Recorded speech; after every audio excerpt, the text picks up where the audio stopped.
বাঙালির অনুষ্ঠানের অন্যতম সিগনেচার ডিশ হচ্ছে মাছের মাথা দিয়ে পুঁই শাক। বেশিরভাগ সময় পুঁই শাক আর মাছের মাথার যুগলবন্দি ঘটলেও আজকে ব্যাপারটা একটু অন্যরকম।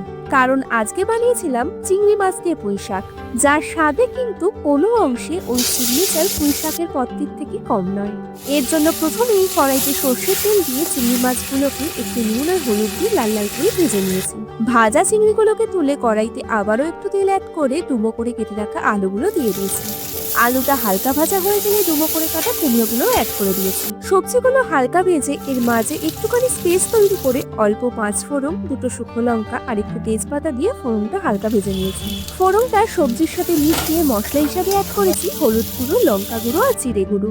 মশলাটা কষাতে কষাতে কটা চেরা কাঁচা লঙ্কা অ্যাড করে দিয়েছি। এবার আগে থেকে কেটে রাখা পুঁই শাকটা ভালো করে পরিষ্কার জলে ধুয়ে কড়াইতে দিয়ে দিয়েছি। সবজির সাথে শাকটা ভালো করে মিশিয়ে স্বাদ মতো নুন দিয়ে ঢাকা চাপা দিয়ে সিদ্ধ হতে দিয়েছি বেশ কিছুক্ষণ। মাঝে ঢাকনা খুলে সামান্য একটু জলও অ্যাড করেছি সবজিগুলো প্রপারলি সিদ্ধ হওয়ার জন্য। সবজি সিদ্ধ হয়ে গেলে ভাজা চিংড়ি মাছগুলো অ্যাড করে সবটা মিশিয়ে নিয়েছি। লাস্টে একটু স্বাদ ব্যালেন্সিং এর জন্য সামান্য চিনি দিয়েছি। জল শুকিয়ে গেলে শুকনো শুকনো করে নামিয়ে নিয়েছি। আর রেডি আমাদের চিংড়ি দিয়ে পুঁই শাক। ভাতের সাথে প্রথম পদে এই পুঁই শাকের চচ্চড়ি থাকলে মন্দ হয় না। এখন সাবস্ক্রাইব ফর মোর রেসিপিস।